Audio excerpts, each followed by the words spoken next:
Let's take a look at the theme builder in Google Slides. No matter the presentation tool, most people tend to jump right in and edit without utilizing the master, or in this case, Google Slides now calls it the theme builder. Without realizing it, that method may be like working harder, not smarter. Utilizing the theme builder can be helpful for many reasons. 1. Consistency. Theme Builder ensures all of your slides have a uniform look and feel. It controls fonts, colors, and layouts across the entire presentation, saving you time and effort in replicating the style on each slide. 2. Efficiency. Making changes in the Theme Builder applies to all slides at once. Imagine editing the font style on 20 slides individually. Theme Builder lets you do it in one shot. Another reason is maintainability. If you decide to update the overall presentation style later, you only need to modify it in the theme builder.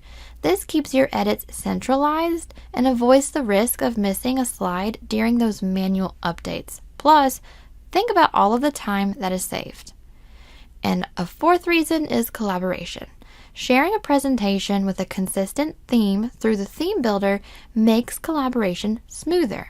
Everyone adding content adheres to the same design, resulting in a more polished and final product. Now that you're convinced to use this method of building presentations, let's look at how to get there. Select the View menu and then select Theme Builder. First, notice the color contrast.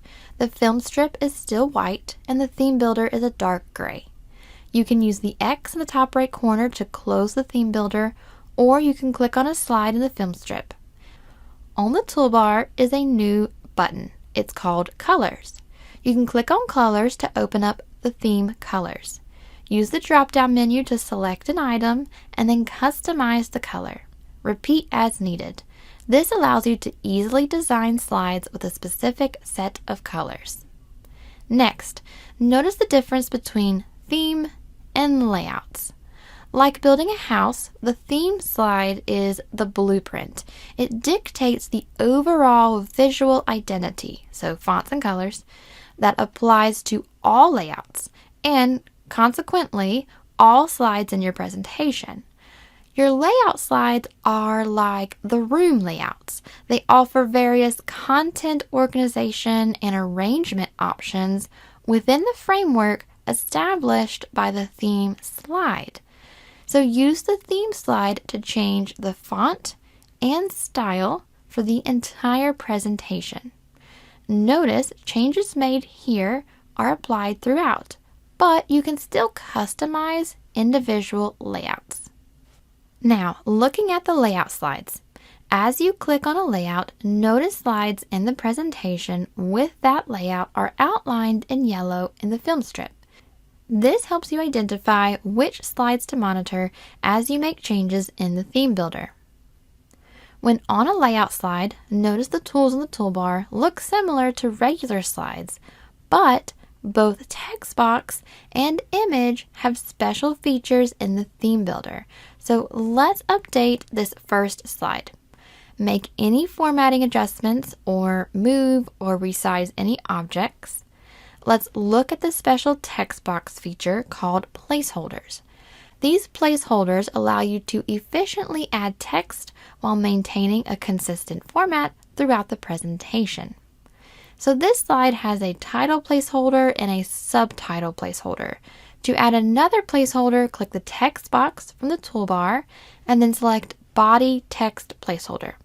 Position where you would like it, adjust the size, and any formatting as desired. Remember, the format that is automatically applied comes from the theme slide above. Before we test this out, let's do the same with images. Select Image from the toolbar, select Image Placeholder, and select an option. Resize and adjust the position on the slide. As with other images, the same formatting options are available to customize as needed. Use Mask Image to pick a different shape if needed. Next, along the top of this layout, you can click Rename.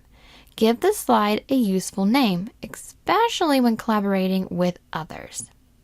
Now let's exit Theme Builder. Remember, there are two ways to do this, so pick either one. The placeholders for both text and images appear on the slide that you created, allowing you or collaborators to easily add text or images, building out a clear, professional presentation. Now, that's not all. Let's go back into the Theme Builder. Let's look at other layouts. To delete a layout, select one and use the Delete button on your keyboard, or right-click on a layout and select Delete. This is helpful when working with collaborators and removing any layout that you do not want others to use.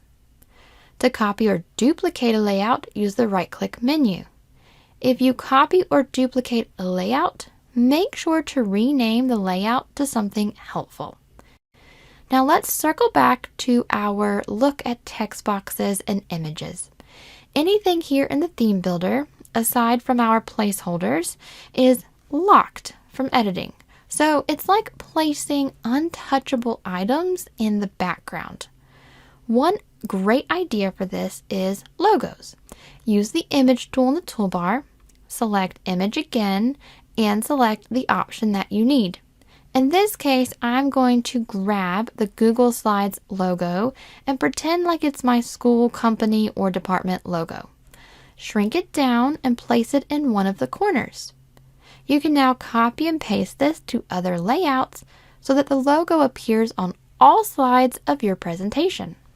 Similar to images, using the regular text box instead of placeholder places the text in the untouchable background.